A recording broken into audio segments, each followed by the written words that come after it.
नमश्चंडिकाय नमः। अथ दुर्गा सप्तशती, दूसरा अध्याय। देवताओं के तेज से देवी का प्रादुर्भाव और महिषासुर की सेना का वध। महर्षि मेधा बोले, प्राचीन काल में देवताओं और असुरों में पूरे 100 वर्षों तक घोर युद्ध होता रहा। उनमें असुरों का स्वामी महिषासुर था और देवराज इंद्र देवताओं के नायक थे। इस युद्ध में देवताओं की सेना परास्त हो गई थी और इस प्रकार संपूर्ण देवताओं को जीत महिषासुर इंद्र बन बैठा था। युद्ध के पश्चात हारे हुए देवता प्रजापति श्री ब्रह्मा जी को साथ लेकर उस स्थान पर पहुँचे जहाँ पर भगवान शंकर विराजमान थे।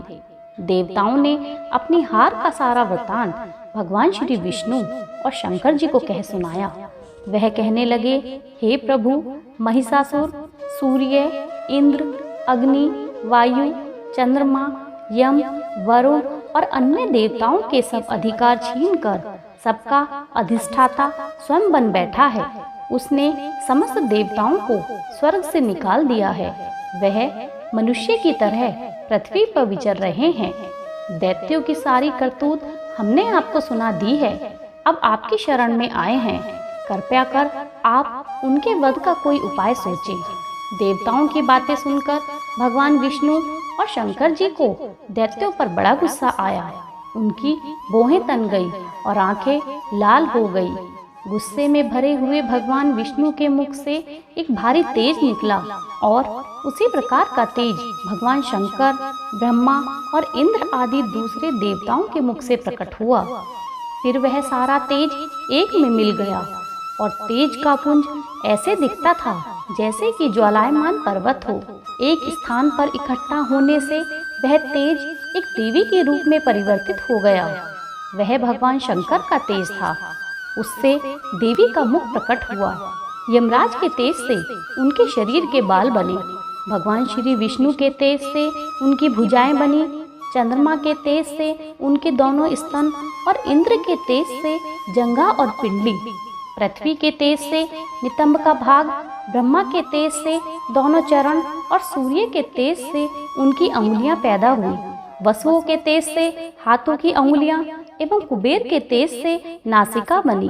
प्रजापति के तेज से उनके दांत और अग्नि के तेज से उनके नेत्र बने। संध्या के तेज से उनकी भौहें और वायु के तेज से उनके कान प्रकट हुए। इस प्रकार उस देवी का प्रादुर्भाव हुआ था। महिषासुर से पराजित देवता उस देवी को देखकर अत्यंत प्रसन्न हुए। तब भगवान शंकर ने अपने त्रिशूल में से एक त्रिशूल देवी को दे दिया। भगवान विष्णु ने भी अपने चक्रों में से एक चक्र देवी को दिया। वरुण देव ने शंख, अग्निदेव ने शक्ति, वायु ने धनुष और बाण दिए। सहस्त्र नेत्रों वाले श्री देवराज इंद्र ने ब्रज और घंटा दिया। यमराज ने उन्हें कालदंड, प्रजापति ने स्फटिक की माला, ब्रह्मा जी ने कमंडल और सूर्य ने देवी के समस्त रोमों में अपनी किरणों का तेज भर दिया। काल ने देवी को चमकती हुई ढाल, तलवार, उज्जवल हार और दिव्य वस्त्र भेंट किए। इनके साथ ही उसने दिव्य चूड़ामणि, वस्त्र, कंकण, उज्जवल अर्धचंद्र, बाहों के लिए बाजूबंद, चरणों के लिए नुपुर, गले के लिए सुंदर हसली और अंगुलियों के लिए रत्नों से बनी हुई अंगूठियां भेंट दी। विश्वकर्मा ने उनको परसा, अस्त्र, अभेद कवच और कभी न मुरझाने वाली कमलों की मालाएं भेंट दी। समुद्र ने कमल और हिमालय ने सवारी के लिए सिंह व तरह तरह के रत्न देवी को भेंट किए।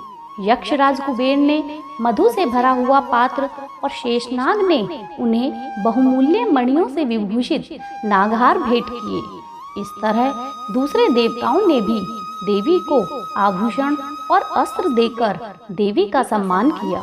इसके पश्चात देवी उच्च स्वर में गर्जना करने लगी। उनके इस भयंकर नाद से पूरा आकाश गूंज उठा। मानो आकाश उनके सामने छोटा प्रतीत होने लगा। आकाश से बड़े जोर से प्रतिध्वनि हुई, जिससे समस्त विश्व में हलचल मच गई और समुद्र कांप उठे। पृथ्वी डोलने लगी और सबके सब पर्वत हिलने लगे। देवताओं ने उस समय प्रसन्न हो सिंह वाहिनी जगतमयी देवी से कहा, देवी तुम्हारी जय हो। इसके साथ महर्षियों ने भक्ति भाव से विनम्र होकर उनकी स्तुति की। संपूर्ण त्रिलोकी को हर्षमग्न देखकर दैत्यगण अपनी सेना को साथ लेकर उठ खड़े हुए।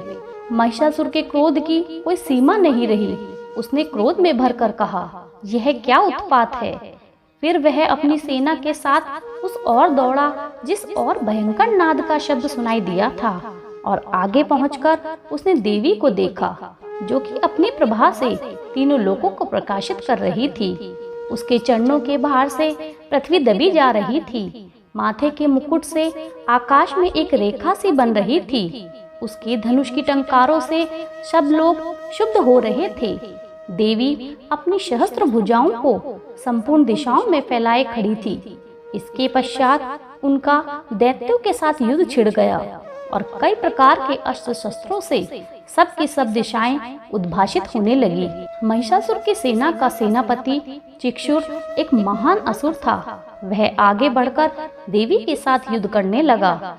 दूसरे दैत्यों की चतुर्गुणी सेना साथ लेकर चामर भी लड़ने लगा और 60,000 महारथियों को साथ लेकर उद्रग नामक महादैत्य वहां आकर युद्ध करने लगा।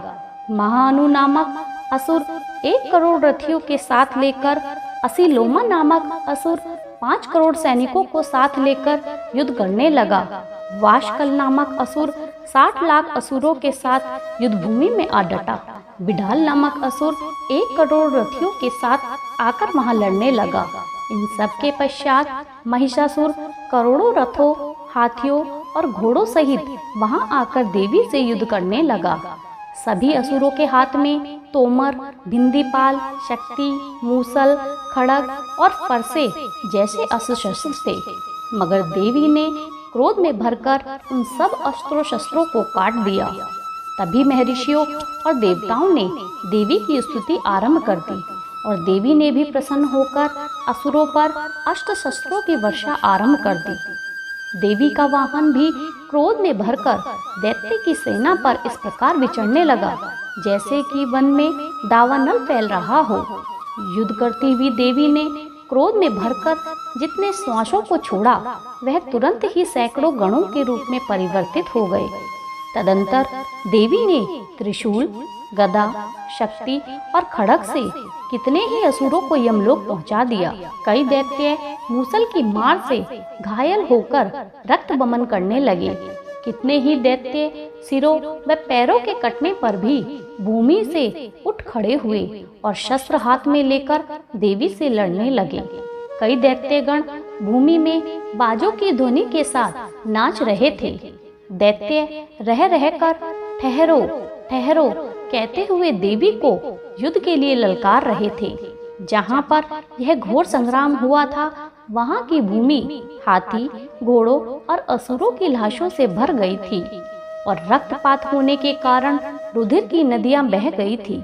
इस तरह देवी ने असुरों के विशाल सेना को क्षण भर में इस तरह से नष्ट कर डाला जैसे तृणकाष्ठ के बड़े समूह को अग्नि नष्ट कर डालती है।